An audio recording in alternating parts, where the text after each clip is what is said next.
So, Pranesh, it's important to call out the bluff of Nikhil and Mr. Ravi. Nikhil just said that it's the organization person who, K.C. Venugopal, who said this. Now, let me quote someone who's more authentic in this regard. The State Housing Minister, B.Z. Zamir Ahmad Khan. Zamir Ahmad Khan today visited the locality and he has no plans right now of rehabilitating them. And he said, and I'm quoting, the CM and Deputy CM have now called for a meeting where you can expect some good news and we'll come up with a rehabilitation plan.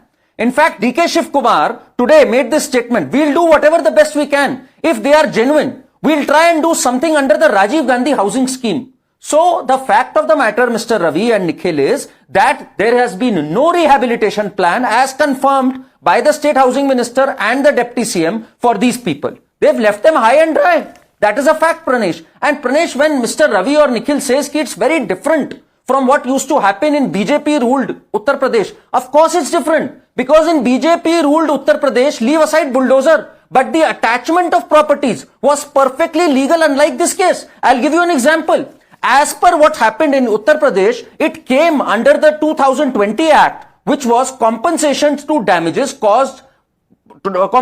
damages to public and private property. And further, whenever any property was attached, bulldozer we can have a debate, but whenever any property was attached, it was under Section 14 of the Gangster Act. It was because some writer was absconding under CRPC, then CRPC, Section 82 and 83, you can attach their properties. So it was perfectly legal. The attachment of properties was perfectly legal. What the Supreme Court reprimanded on was the bulldozer thing. But attachment of property was perfectly legal, unlike this one, where no prior notices were served except for one. And even after that, you had no rehabilitation plan. So yes, you can't compare the two. One is pretty much constitutional. No, even if you want to compare the two, Karan, look, the fundamental point is that Congress can't have it both ways. या तो जो निखिल ने पहले बोला कि court order है तो mister Venugopal क्यों बोल रहे हैं ये नहीं करना चाहिए, तो बोलना चाहिए कि हाँ ये सही है, कोर्ट ने ऑर्डर दिया, फिर ये अपोलोजेटिक क्यों है, और अगर नहीं है तो फिर मिस्टर चिदम्बरम और विजयन गलत बोल रहे हैं। आईपी सिंह जी, अखिलेश यादव जो आपके नेता हैं उनको भी बहुत दिक्कत हुई है बुलडोजर मॉडल से। आपने अभी रिसेंटली एक पोस्ट भी किया था 3-4 दिन पहले कि पार्ट टाइम पॉलिटिक्स बंद करो, आप वापस आ जाओ। आपने शायद राहुल गांधी के लिए कहा था। राहुल गांधी इस बुलडोजर पे कुछ नहीं बोल रहे हैं क्योंकि ये बुलडोजर बीजेपी की नहीं है, तो ये बुलडोजर सेक्युलर है।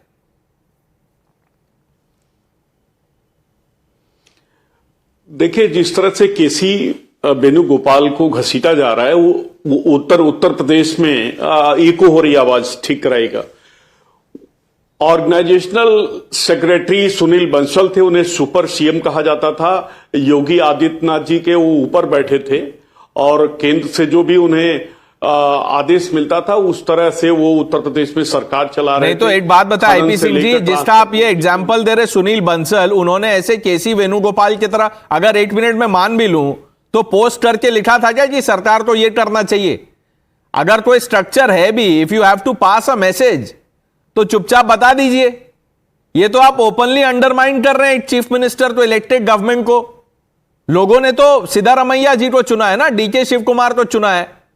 पर सवाल वो नहीं है आप जैसे कहते हैं, सवाल तो बुलडोजर का है कि अगर यूपी में बुलडोजर चलेगा तो प्रॉब्लम है। आप लोग सब एक साथ आ जाते हैं इंडिया अलायंस, आज आपको चुनना पड़ेगा कांग्रेस सही है या विजयन जी सही बोल रहे हैं। लखनऊ के अकबर नगर में जब बुलडोजर की कार्रवाई हुई, 300 से 400 से ज्यादा मकान बुलडोज कर दिए गए, गिरा दिए गए। लेकिन उसके बाद जब हिंदू आबादी आई तो बुलडोजर की कार्रवाई थम गई। सवाल है कि अगर इंक्रोचमेंट है, चाहे वो हिंदू हो, मुसलमान हो, क्रिश्चियन हो, बुद्धिस्ट हो, सभी अगर इंक्रोचमेंट है तो सबके मकान गिराए जाने चाहिए, वो खाली कराए जाने चाहिए। क्यों इतना जिस तरह का सर इतना कॉन्वोल्यूटेड आंसर क्यों दे रहे? सीधा सीधा बोलिए आईपी सिंह जी, जो कांग्रेस सरकार ने बुलडोजर एक्शन लिया है वो सही है या गलत है? यहां वहां की बात मत कीजिए, इसमें बोलिए वो सही एक्शन है या गलत एक्शन है? अगर सरकार इस तरह की एक्शन लिए, जिस तरह से वहां स्वास्थ्य की समस्याएं हो रही थी, जिस तरह से नोटिस दिया गया, वो ठीक कार्रवाई है। अच्छा, तो ये जो चिदम्बरम साहब कह रहे हैं कि ये गलत है और विजयन जो केरला के चीफ मिनिस्टर वो कह रहे हैं तो वो गलत है, इसमें सही कौन है? चिदम्बरम साहब आजकल कंफ्यूज हो गए हैं। पिनराई विजयन को चुनाव लड़ना है, वो मुद्दा बना रहे हैं क्योंकि उन्हें मुसलमानों का वोट चाहिए। ठीक है, कांग्रेस सीधे ठीक है। चलिए, केसी वेणुगोपाल क्यों बोल रहे हैं कि ये नहीं लेना चाहिए बुलडोजर एक्शन? अगर आप उनको कौन सा चुनाव लड़ना है?